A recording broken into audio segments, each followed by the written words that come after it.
My name is Robert Shapiro. I'm 27 years old. I've been flying for 5.5 years.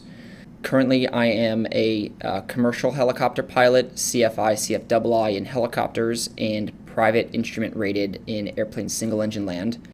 It was a good IFR day. I realized this would be a great day to go up and practice some instrument approaches in actual instrument conditions. The temperatures were warm enough that I didn't have to worry about freezing levels. The clouds were high enough that I knew I would at least be able to break out on an approach, but they were low enough that I could shoot the entire approach at least past the final approach fix. So I pre-flighted the aircraft. It was a 2005 Cessna 172 with G1000 avionics. I departed Martin State Airport on an IFR flight plan with the intent of shooting an approach at Carroll, Frederick, Martinsburg, and then 3 at Martin State.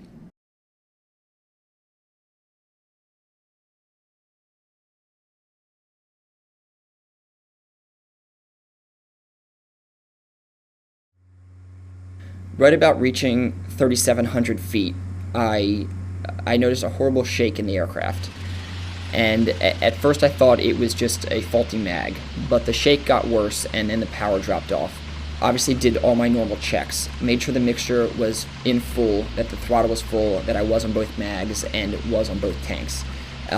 And when I realized that I was on all of them, that's when I realized this was a real emergency. 60 Victor, emergency. 60 Victor, go ahead. Approach 60 Victor, I need vectors to final. It may be kind of hard to tell by my voice on the audio recording from air traffic control, but I honestly thought that I was not going to see the ground alive.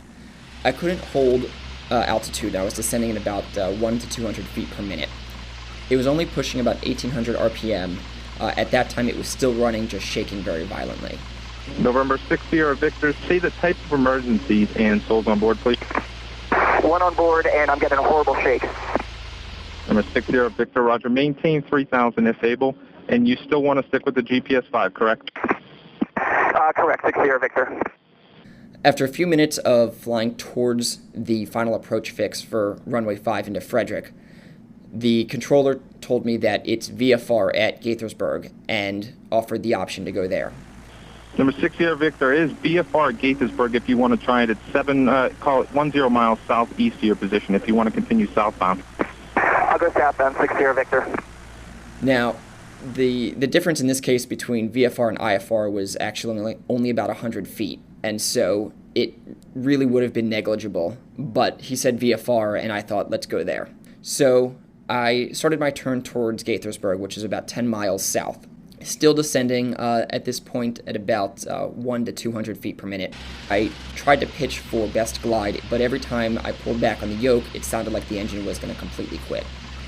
As I continued south towards Gaithersburg, I think Potomac Approach realized that I wasn't going to make it all the way there. Number 60 Victor, low altitude alert, check altitude immediately. MVA in your area is 2,500. I'm unable to maintain 60 Victor. Number 60 Victor, Davis Field is 140 heading and 7.43 miles from your current position. How long is the runway?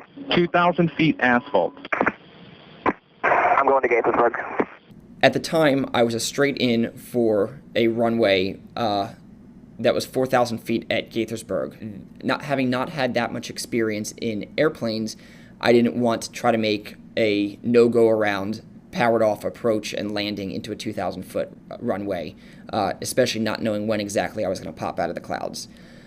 Having the MFD on my right and looking at my other options, I had strongly considered landing on I-70 or I-270, but decided against that option mainly because I was concerned about signs and power lines going over the highway. As I continued to descend, they made another attempt at trying to get me to go to Davis. Number 60 Victor, Davis Field is about 3 miles southeast of your position. You sure don't want to try that? Right about the time they made that suggestion, I received several oil alarms in my headphones, and at that time I knew my oil was gone and thought that my engine was just going to fall off the aircraft. So I decided to go towards Davis. Number 60 Victor, Davis Field now 12 o'clock, 3 miles. Roger, 60 Victor. How low can I get here? The 60 Victor, MBA is 2,500, and the altitude below your position is reporting 943 feet. They lost radar contact with me at about 1,100 feet MSL. A minute or two later, I popped out of the clouds. Didn't have the airport in sight, but I could at least see the ground below me, and it was very low visibility. And didn't actually see it until I was right over the numbers for runway 8, and realized that there was no way I was going to be able to drop another 500 feet and still make the runway. So I broke off into an immediate left downwind for runway 26. In hindsight, I turned base way too early, but part of that decision was the fact that I saw a building and power lines on the approach end into runway 26 and didn't want to land into either of them. But I was still 90 knots and about 400 feet off the deck. So I immediately dumped my flaps, pulled back on the yoke, and pulled back on the throttle, which at that point were still giving me a little power. I touched down at about 1,000 feet down the runway, but every time I would pull back on the yoke to try to slow down, I would bounce off the runway and really just skidded down the last 1,000 feet. I went off the runway and realized this was going to be a crash. Luckily, I was able to steer the aircraft down a small embankment and into a rather thick, bushy area, which eventually brought the aircraft to a stop. Luckily, I made it down with no injuries and with only a few scratches on the aircraft. The next thing I did was call Potomac Approach on the phone and let them know that I made it down safely. Hi, it's 1160 Victor. I made it on the ground alive. Was that the one you just did the emergency landing? Yes, sir. All right, November 116 Victor, IFR cancellation is received. Thank you. Thanks. Good job. I did a walk around to see what the damage was on the aircraft. When I went around the right side of the aircraft and saw oil spewed across the cowling, I checked the dipstick and it was reading 0. So when the engine was pulled out, it was still under warranty from an overhaul that just occurred less than 200 hours before.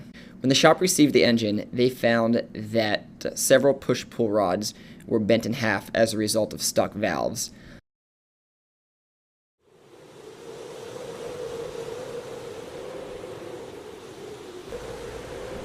The whole situation was a complete shock to me.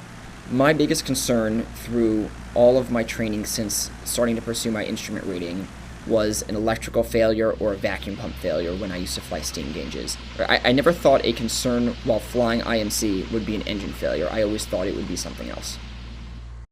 One of the other lessons that I would take for the future was that when you're not getting the information that you need from air traffic control, request it again. Make sure they know what you're asking for. I think that would have resolved a lot of anxiety that I was having. I'd asked Potomac Approach several times how high the ground is below me, but I think what they understood me to mean is what is the weather in this area, and there was a lot of confusion.